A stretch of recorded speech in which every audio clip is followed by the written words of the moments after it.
This video was sponsored by Enhance, Elbilmek, ABRP Planner, Kempower and Bilkomponenter.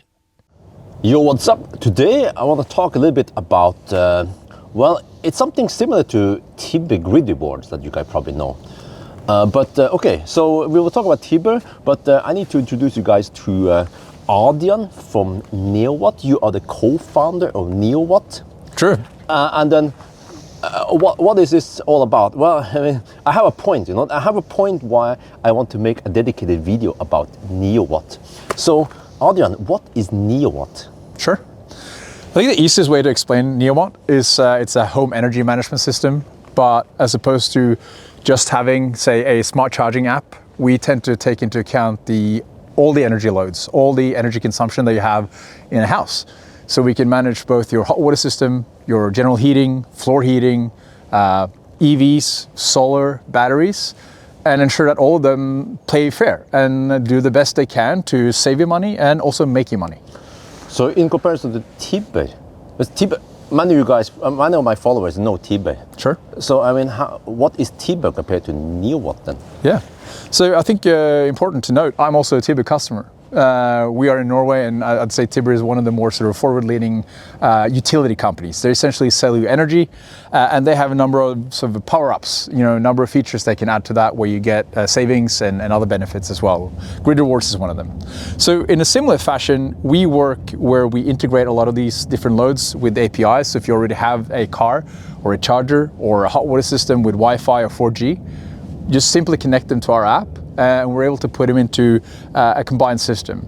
I think the primary difference is that we don't sell energy. We're not an energy retailer, so we're agnostic. We work across all retailers, and it could essentially work across many different countries as well. We are currently focused on Norway, but very shortly we'll also be moving into Sweden and perhaps Belgium and other countries as well.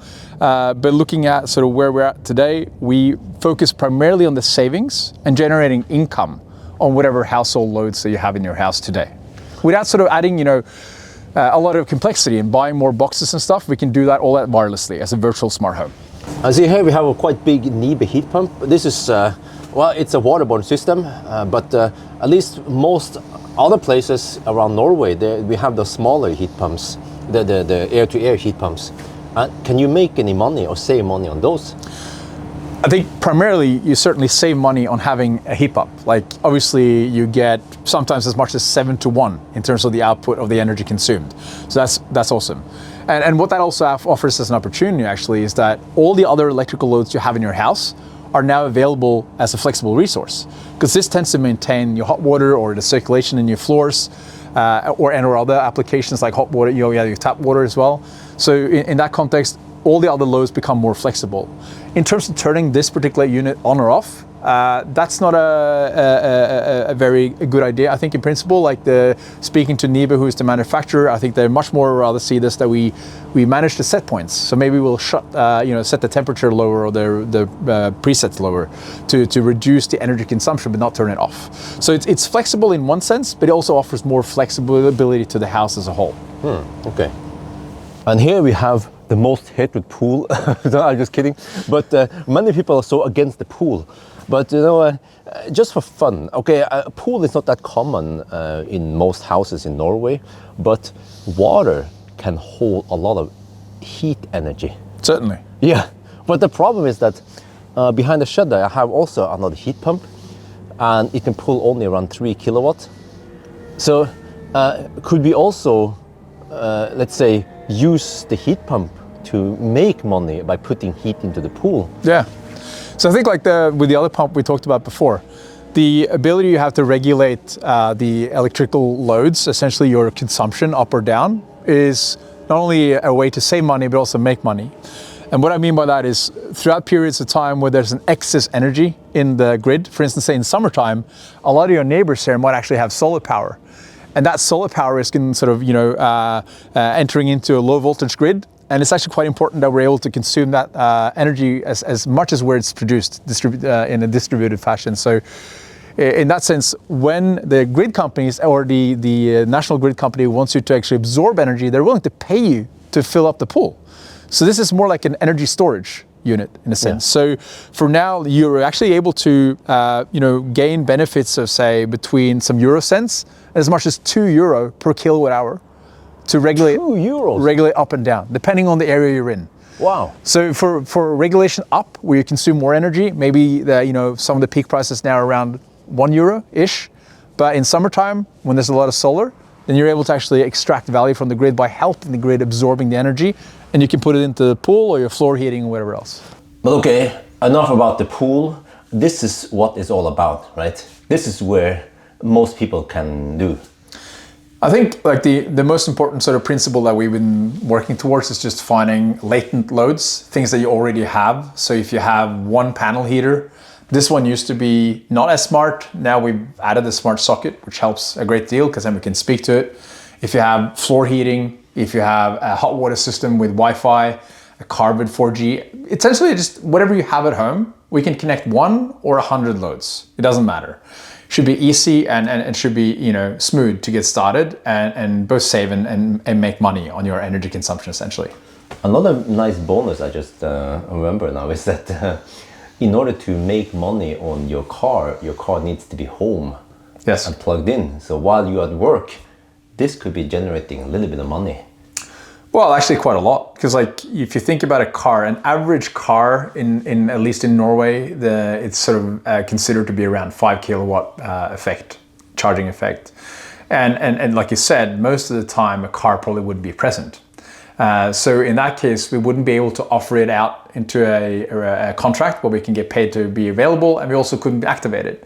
But for anything that is at home, floor heating, panel heaters, hot water system, we can help you save money on that 24/7 and also make money on it. So it's a significant added bonus to whatever sort of reward systems you've had previously on car charging. You can do it for your whole house. Me, just like many of my followers, we are already a Tibber customer. Mm-hmm.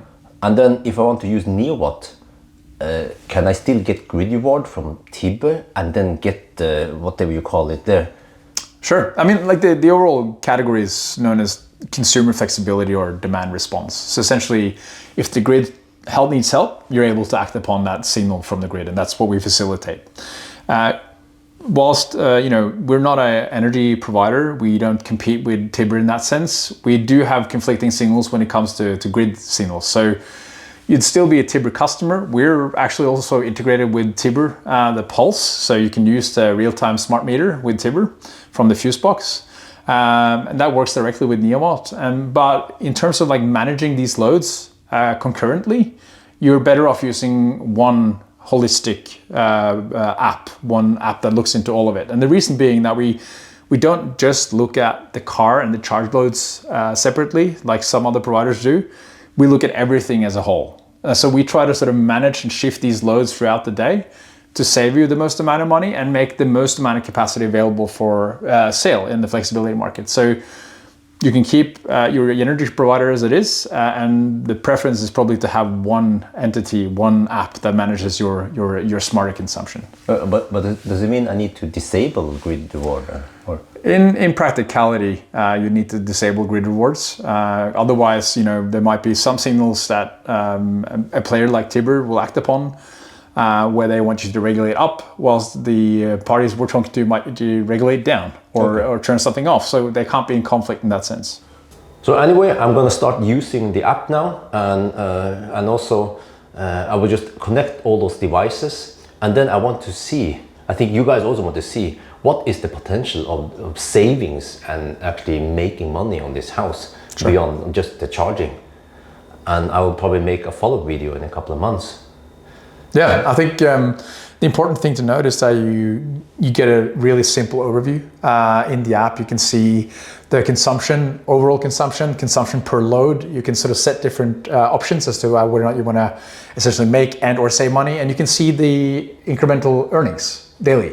So you'll get an update every time you make money. Essentially, you'll see the balance, and then it's transferred to your bank account. So it's quite a tight in that sense. It actually comes to my bank account? Yeah. So, okay, that's great. Yeah.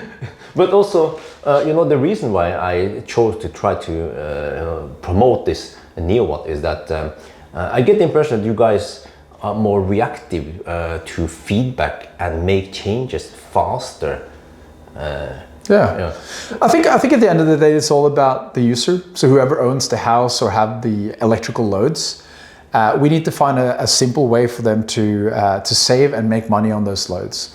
And not only because it's beneficial to them, but it's also beneficial to the overall energy grid. So if we don't listen to the users, we're not really progressing. So we want to just liberate the loads, make them available to the grid, and get them paid. So that's as easy as that. But also, Adrian will also listen to feedback I give him about the app, and possibly also other power users. This is important, just like car manufacturer, is that you can be a typical old-fashioned German car manufacturer and not listen to your users, or you can be more like the Chinese brands or some of the other brands and make changes, quicker changes to make the product better. Yeah. So just an example, the Enhance guys, they make Sexy button. They actually listen to my feedback and other power users a lot, and they make quick changes. There's already an update from the Sexy button for the the LED bar thing. They can now adjust based on the auto setting. So it took 1.5 weeks, and then they had an update already. So that's what I'm hoping for, is that the NeoWatt, you guys will just make this app like awesome. Yeah. If you have good ideas, we'll make a good app. Yeah, I mean, I look at the app and I always just thought like, well, it looks kind of weird. I already have some ideas how you can improve it. Brilliant. Let's do it. Yeah. Thank you. Okay, but anyway, I think that's going to be it for now. Hope you guys enjoyed this video. As always, thank you for watching, and talk to you later.